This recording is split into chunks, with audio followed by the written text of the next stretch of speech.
precisando de investidor na sua obra e te mandaram abrir uma SPE para colocar um sócio? Você já ouviu falar da Sociedade de Conta de Participação, ou SCP, e o papel do sócio ostensivo e sócio participante? A SCP não é um mecanismo jurídico novo, pois já existe há algumas décadas no Código Civil brasileiro e por algumas mudanças regulatórias pela Receita Federal em 2014, ela caiu um pouco no esquecimento de muita gente, mas quem usa não deixa de usar, e vamos aprofundar o porquê e como implementar a SCP nesse vídeo.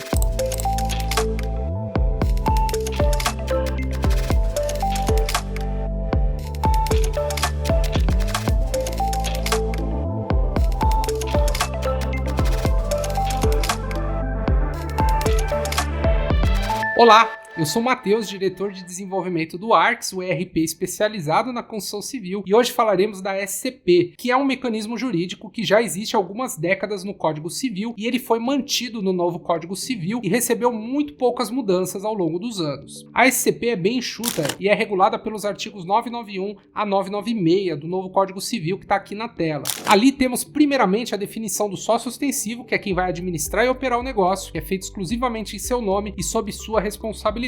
Então, por exemplo, a sua construtora que está recebendo investimento é o sócio ostensivo. Aqui mora a primordial diferença entre admitir um investidor via SCP ou via sócio participante de uma SPE, pois na SCP o sócio participante nunca detém poderes administrativos ou responsabilidades, enquanto na SPE você fica livre para definir isso no contrato social. Na SCP, o sócio participante, que pode ter mais de um ou vários, eles não entram no quadro societário da sua empresa, que figura como sócio ostensivo. O sócio participante já foi comumente chamado no mercado como sócio oculto, porque a SCP trazia um ar de transparência para o investidor que ficava, entre aspas, invisível na sociedade. Hoje não é mais tão invisível por conta dessa mudança que foi feita em 2014 na Instrução Normativa da Receita Federal número 1470. A partir dali, as SCPs passaram a ser obrigadas a se inscrever no Cadastro Nacional de Pessoa Jurídica, ou seja, cada SCP hoje precisa ter um CNPJ. Mas apesar disso, ela não está sujeita a todas as formalidades legais que as demais empresas estão, por exemplo, não sendo necessário o registro de contrato social na junta.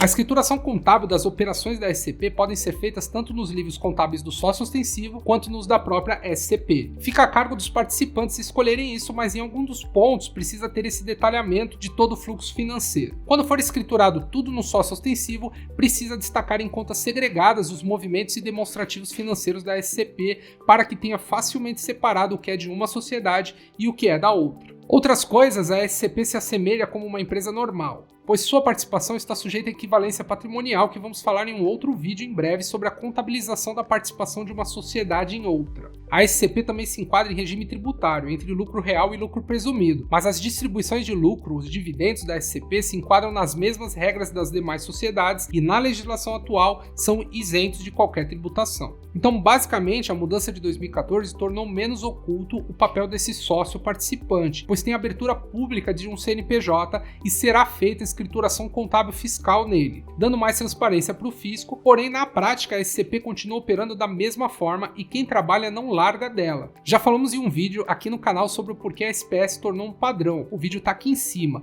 e como ela gera custos e trabalhos administrativos muito grandes para a organização e se optar por ela precisa considerar diversos aspectos.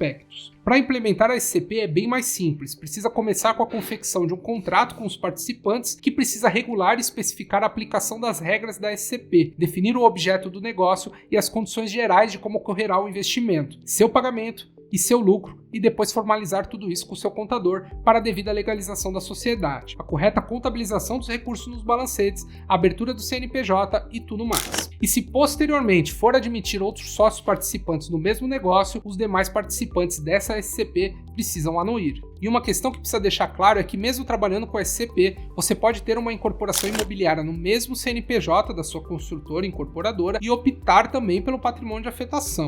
Não precisa ter uma SPE para trabalhar com patrimônio de afetação. Como o RET já exige a escrituração contábil segregada, nesse aspecto a gente já fica bem perto de atender os requisitos da contabilização segregada da SCP. No caso de falência do sócio ostensivo da construtora, ocorre a dissolução da SCP. A SCP traz mais proteção para o investidor, pois a responsabilidade civil da administração do negócio está nas mãos do sócio ostensivo, mas na omissão do sócio ostensivo em arcar com as responsabilidades, o sócio participante pode sim responder subsidiariamente. E aí, você já trabalha com SCP? Deixa aqui nos comentários o que achou e se ficou alguma dúvida. E não esquece de se inscrever no canal, também temos um artigo completo no nosso blog sobre o tema, que o link está aqui embaixo. Até mais!